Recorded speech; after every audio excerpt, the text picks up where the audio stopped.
For today's vlog, meron nga pala kaming nabiling mga lobster na good size na 5 piraso. Hello mga mare, this is Maring Linlin, babaeng waray noon na naninirahan dito sa maliit na baryo sakop ng Labisares, Northern Samar. Low tide nga pala nung pumunta kami sa payag, kaya kitang-kita mo yung ilalim nitong payag. Kitang-kita din dito yung mga lambat na nakapalibot. Pero kapag ganitong low tide, hindi masyadong malinaw yung tubig dagat. Mas maganda kapag high tide dahil malinaw na malinaw yung dagat. Pagkaakyat namin ng hagdan dito sa bandang likod, kitang-kita ko yung bakulod o yung pinagkukuhanan namin ng shell. Pagkarating namin dito sa payag, inabot kaagad ni Uncle Diego yung net na may lamang lobster. 5 banagan o lobster nga yung laman nitong net. Tansya nga ni Uncle Diego na sumasakay ng 1 kilo o mahigit pa itong lobster o banagan. May nabasa nga pala ako sa comment section at nagtatanong kung binibenta nga daw namin to. Yes mga mare at pare, may balak naman kami ibenta to pero hindi pa sa ngayon dahil papalakihin muna namin. May nag-comment nga din na sana daw magmukbang daw ako nitong lobster. Gustuhin ko man pero nagdadalawang isip ako dahil nakakapanghinayang dahil kahit papaano medyo may kamahalan din tong lobster.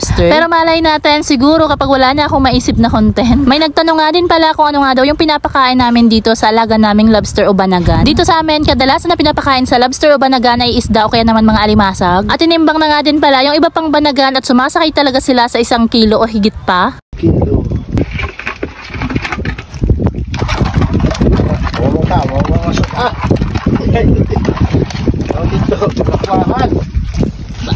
Lapuahan nga po ginuuna.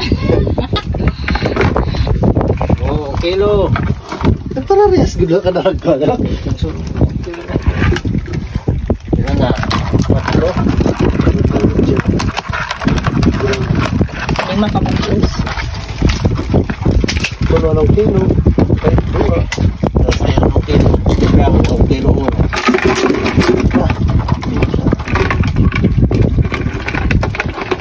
Kilo uno.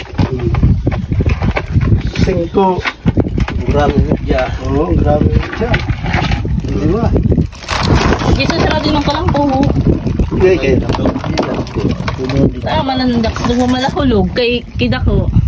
Pagkatapos ni Uncle Diego timbangin, pumunta na kami dito sa pinakabalkonahin nitong payag. Simula ngayon, dito na nga pala namin ihuhulog yung mga lobster na binibili namin. Gumawa nga pala dito si Papa ng maliit na butas na yung lobster lang talaga o banagan lang talaga yung magkakasya. Dahil malalaki na nga din pala itong lobster na to, medyo nag-alangan din ako na hawakan yan. Pero sabi ni Uncle Diego, sa bandang liig ng lobster ko nga daw hawakan para kapag gumalaw sila hindi ako magulat. Tinuruan din ako ni Uncle Diego para mas madali ko ding maihulog yung mga lobster dito sa ilalim ng payag. May nag-request nga pala na videohan ko yung lobster o banagan dito sa ilalim ng dagat. Hayaan nyo mga mare at pare, pagbibigyan ko kayo, abangan nyo na lang dito sa ating mga mini vlog. At kung nakarating ka nga pala sa part na to, maraming salamat sa panonood mo. Sana nandyan pa rin kayo kapag nag-harvest tayo ng lobster at mga alaga naming isda. At kung nagustuhan mo yung vlog natin ngayon, pasuyo pa like and share na nga lang din. Salamat! See you on my next vlog!